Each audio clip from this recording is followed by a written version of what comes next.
Hepiniz hoş geldiniz arkadaşlar. Ben Batuhan. Bugün sizlerle Bobby Fischer'la Mikhail Tal arasında 1961 yılında oynanan bir oyunu paylaşmak istiyorum. Analizimize geçmeden önce videolarımdan memnunsanız like atmayı, bu tarz oyunlar gelmesini isterseniz yorumlar kısmında belirtmeyi ve de içeriklerimden memnunsanız abone olup bildirimleri açmayı unutmayınız diyerek analizimize isterseniz başlayalım. Bu oyun gerçekten bir süredir incelemek istediğim bir oyundu. Açılış olsun, oyun ortası ve oyun sonu olsun. Yani aslında bütün bölümler olsun. Gerçekten bizler için öğretici diye düşünüyorum. Ve bu yüzden de sizlerle bugün bu oyunu paylaşmak istedim. Bobby Fischer beyazlarda, Mikhail Tal siyahlarda. Şimdi başlayalım. E4'te başlandı. C5 hamlesi geldi. At F3, at C6 hamlesinden sonra burada D4 oynandı. CD4, at D4'ten sonra E6 hamlesi oynandı. Peki bizim burada devam etmemiz gereken devam yolu, varyantımız daha doğrusu nedir? At C3 hamlesi, vezir C7. Bunlar aslında gördüğünüz üzere zaten kitap hamlesidir. G3, at F6 ve burada aslında ufaktan başlıyoruz. Şimdi burada aslında yapabileceğiniz iki tane hamle var.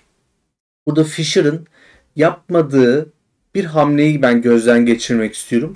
Burada aslında yapabileceği bir hamle fil F4 hamlesi. Fil F4 hamlesini neden yapmamış olabilir?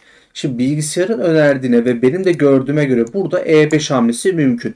E5'ten sonra at D B5 var burada ve vezir B8'den sonra fil G5, A6, fil F6, AB5, fil G5 ve fil B4'ten sonra burada fil B5 hamlesi gibi bir varyant var ve daha da devamı da geliyor aslında bunun. Fil C3, BC3. Bakıyorsunuz ortalık darmaduman oldu yani sanki. Ama işte burada aslında bir çekincemiz var dikkat ettiğinizde. Fil F4 daha sonra da oynanabilir diye düşünüyorsunuz. Zaten aslında görmüş olduğunuz oynanan hamleyi, yani Fischer'ın oynadığı hamleyi görmüş oldunuz. Burada Fischer at D B5 oynamayı tercih ediyor. Bu at D B5 hamlesi ikinci hamlesi aslında. Ve bunda da bir yanlışlık yok baktığınızda, ama fil F4 hamlesi bilgisayar tarafından da daha kuvvetli bir hamle olarak gözüküyor. Peki Tal buna nasıl cevap verdi? Vezir B8'de. Şimdi bahsettiğim hamle geliyor. Fil F4 oynandı ve burada bir konuya dikkat çekmek istiyorum. Tal'ın oynadığı hamle çok farklı bir hamle. Şimdi benim size anlatmak istediğim farklı bir hamle var. Burada bilgisayarın da önerdiği ve benim de aslında dikkatimi çeken bir hamle var. E5 hamlesi. Burada E5 neden oynanmamış olabilir diye düşünüyorum. Çünkü Mikhail Tal'ın hamlesi burada at E5 hamlesi. Peki E5'i inceleyelim. Burada bilgisayarın da önerdiği hamle tek hamle fil G5 hamlesi, A6, fil F6, AB5. Yine aynı yere geldik biz. Peki neden burada E5 oynanmamış olabilir? Yani direkt aslında Tal'ın hamlesini göstersem daha iyi olur. At E5 neden oynanmış olabilir?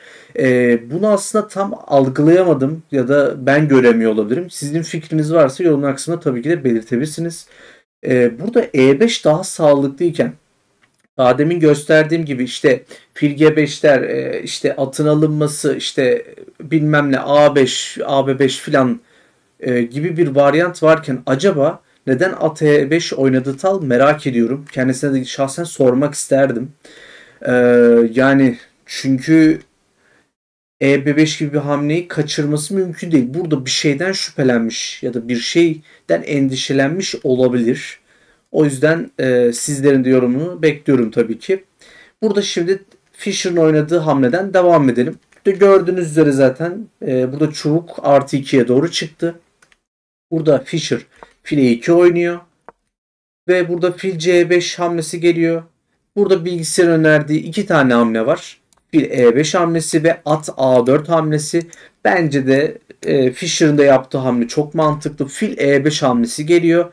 Vezir E5'ten sonra şimdi durup düşündüğümüzde burada gerçekten agresif gözükse bile gerçekten tek mantıklı hamle var. Yani ben bunu şahsen yapar mıydım bilmiyorum, ama gerçekten Fischer'ı bu konuda takdir ettim. Zaten bilgisayar da bu hamleyi beğeniyor. F4 hamlesi oynanıyor. F4 hamlesinden sonra siz öyle bir sıkıntıya düşüyorsunuz ki birazdan aslında göreceksiniz. Şimdi düşünebilirsiniz. Tal bu duruma nasıl düştü? Aslında burada sıkıntı şuradan kaynaklanıyor. At E5 hamlesinin getirdiği bazı sıkıntılar bunlar diyebilirim. Şimdi vezir B8 oynandı ve E5 hamlesi geldi. E5 hamlesi gerçekten çok kuvvetli bir hamle. Kurulan şuradaki hisara bakarsanız yani bir de şu atı kovuşunu işte bu E5 piyonunun F6'ya D6'ya bakışlarını ileride atı D6'ya oynama potansiyelimizi düşündüğünüzde gerçekten Tal'ın aslında bir takım sıkıntılar yaşamaya başlayacağını öngörebiliyoruz. Bu da biraz açıkçası 12. hamlede biraz sorunlu bir durum. Yani sıkıntılı bir durum. Peki Tal nasıl devam ediyor? A6 hamlesiyle devam ediyor. Hocam peki ne yapacağız? Yani atı geri mi çekelim? Atı geri çekersek fil A3, B A3 olmaz. Burada Fischer ne yapmış? F6 almış. AB5 ve FG7'den sonra burada kale G8 oynandı. Kalenin de konumunu bozuyoruz. Burada piyonun aslında varlığı yokluğu çok önemli değil ama Fischer onu da değerlendirecek. Burada aslında devam edilmesi öngörülen hamle bilgisayar tarafından fil B5 hamlesi ama burada Fischer at E4 gibi bir hamleyi de tercih edebilirim diyor. Peki fil B5'in getirileri ne olabilirdi? Gösterelim. Fil B5 gibi bir hamle oynandıktan sonra D piyonunu açamazsınız. Şahınıza tempo kaybettirmeniz gerekecek. Peki başka ne sıkıntısı var? Filinizin aslında ufaktan da olsa bir miktar yani olsa da kısıtlıyorsunuz. Siyah fili buradan çıkartmıyorsunuz. B6 fil B7 yaparsanız da burada yine tempo kaybı gibi bir şeyle uğraşacaksınız. Hani maruz kalacaksınız buna. Bu sebeple fil B5 hamlesi çok mantıklı bir hamle benziyor. Ama Fischer'ın da yaptığı at E4 hamlesi aslında çok da mantıksız değil. Filin bu bakışını bir nebze de olsa kısabilmek, daha doğrusu E7 ya da örnek veriyorum yani fil B6 olabileceğini zannetmiyorum pek ama burada fil E7 daha mantıklı gözüküyor. Fil E7 gibi böyle bir hamleye kapatmak yani daha doğrusu o kareye kapatmak bizler için daha iyi. Çünkü fil orada biraz pasif durumda kalıyor gibi gözüküyor. Peki burada Fischer vezir D4 ile devam ettikten sonra dikkat edin. Piyonu burada yalnız bırakmamalıyız. Bu piyon bizim için önemli. Ama gerekirse de feda edebiliriz zaten. Herhangi bir sorun yok. Şimdi burada Tal yani mücadeleyi tabii ki bırakmıyor. Devam ediyor. Konumun durumu ne olursa olsun devam ediyor. Yani bir sıkıntı yok. Kale A4 oynandı. At F6 oynandı. Dikkat edin. At F6'dan sonra fil F6, vezir F6, vezir C7 hamlesinden sonra şimdi burada da aslında düşünmemiz gereken bir husus var. Böyle sürekli duraksıyorum ama buralar gerçekten çok önemli. Şimdi bilgisayarın önerdiği ve aslında benim aklıma bile gelmeyen bir hamle var. Burada yani bilmiyorum çok riskli bir hamle diye düşünüyorum. Fil H5 gibi bir hamle öneriyor bilgisayar.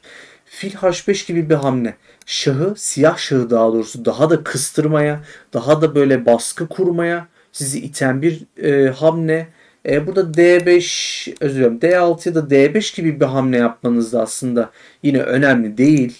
Yine farklı durumlar oluşuyor.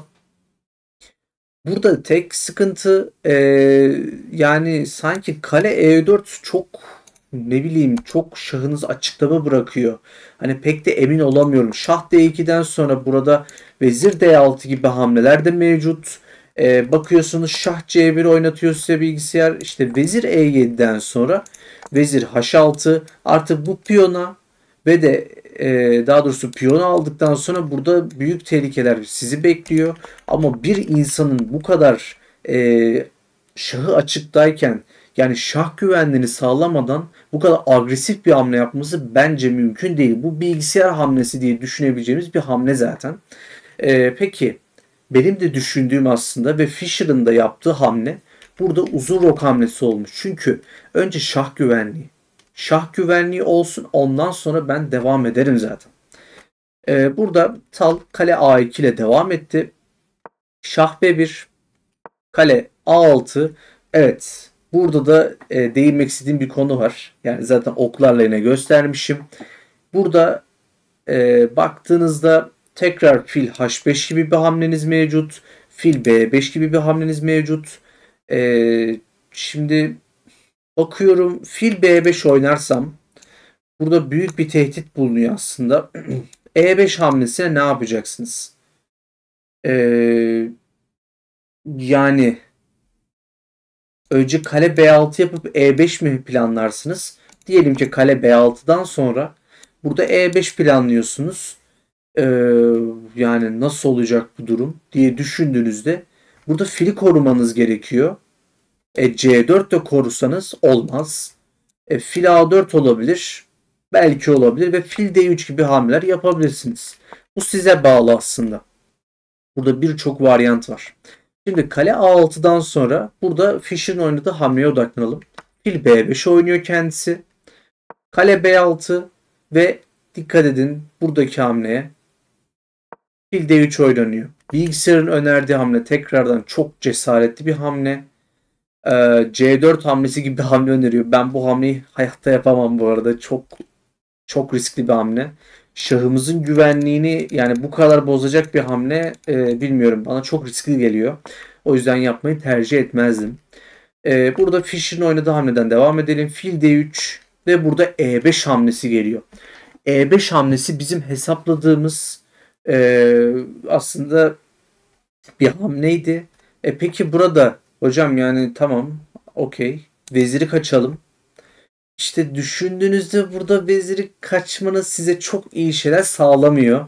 Ve Fischer de aslında bunu çok güzel bir şekilde tespit edip değerlendirmiş. Burada F-E5 hamlesi geliyor ve veziri bırakıyorsunuz. Yani muhteşem bir hamle aslında. F-E5 ile o kadar çok şeyi aslında sağlıyorsunuz ki oyunun sonraki evlerinde yani bundan sonraki hamlelerde göreceğiz zaten. Şimdi devam edelim. Bu mükemmel hamleden sonra Tal buna nasıl cevap veriyor? Kale F6 ile cevap verdi. E F6, vezir C5. Burada bakıyorum bilgisayar kale H E1 gibi hamleler öneriyor. Kale D E1 gibi hamle öneriyor. Ama burada en kuvvetli hamleyi yine Fischer bulmayı başarıyor. Fil H7 gibi bir hamle geliyor. Vezir G5, fil G8, vezir F6 ve kale H-F1'den sonra baktığınızda burada Tal hala neden terk etmiyor diye düşünebilirsiniz. Terk etmez aslında baktığınızda. Çünkü vezir G7, fil F7, şah D8'den sonra burada hala ufaktan da aslında Tal'ın da bakış açısından düşündüğümüzde vezirimiz var. Biz bu vezirle kasırgalar koparabiliriz. Yani bir şeyler yapabiliriz.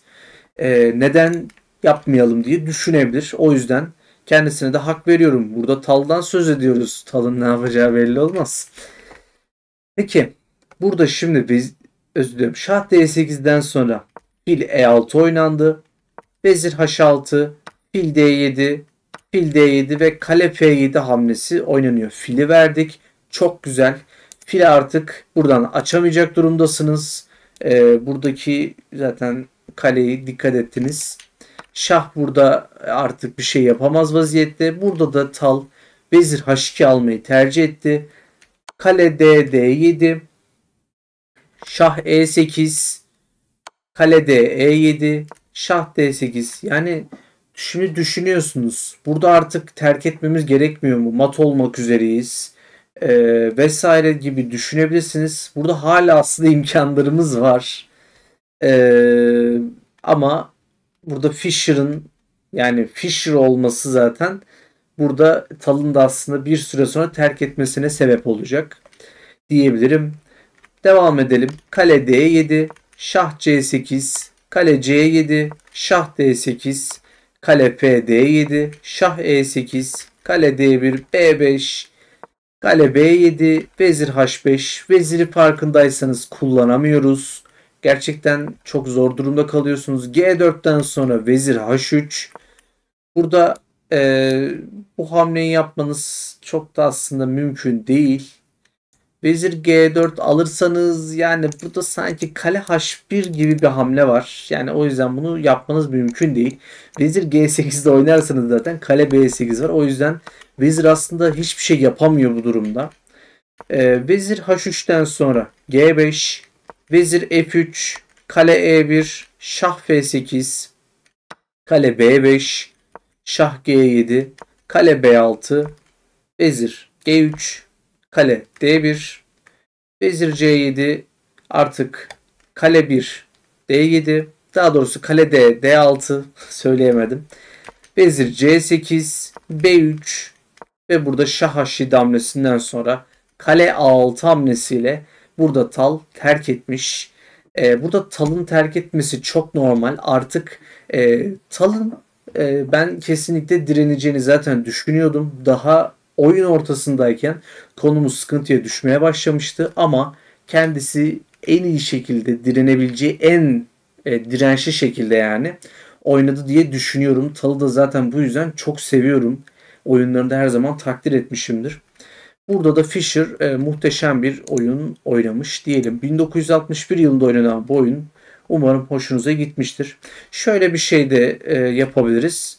Burada yani artık devam edemez miydik? Bırakmalı mıydık yani? Daha da devam edilemez miydi diye düşündüğünüzde burada aslında devam edebilirsiniz. Şah G7, kale A7, şah G8, kale DD7, vezir F8, G6, vezir F1, şah B2, vezir F6'dan sonra şah A2, vezir F8, kale H7, vezir D8 ve artık burada kale G7'den sonra şah F8 ve burada şah G7 alırsanız zaten kale D8'de artık burada direnmeniz mümkün değil sevgili arkadaşlar. Umarım analizden keyif almışsınızdır. Analizimiz tamamlanmıştır. Fischer ve Tal'ın bu oyunları fazla bulunmasa da veri tabanlarında elimden geldiği kadar paylaşmaya çalışacağım. Ama bir iki tane kaldı zannediyorum. Eğer gerçekten analiz edilmesi ve de nasıl diyeyim öğretici olduğunu düşündüğüm zaten oyunlar olsa kesinlikle ikisinin oyunlarını paylaşmak isterim. Umarım videoyu beğenmişsinizdir. Videoyu beğenseniz like tuşuna basabilirsiniz. Fischer ve Tal'ın birbirleriyle olan oyunları olabilir ki fazla kalmadı. Bir iki tane kaldı paylaşabileceğim en fazla zannediyorum. Ya da Fischer'ın başkalarıyla oynadığı ya da Tal'ın başkalarıyla oynadığı oyunları paylaşmamı isterseniz yorumlar kısmında belirtebilirsiniz. Ve de içeriklerimden memnunsanız abone olup bildirimleri açabilirsiniz diyerek videoyu kapatmak istiyorum. Kendinize iyi bakın. Sağlıcakla kalın.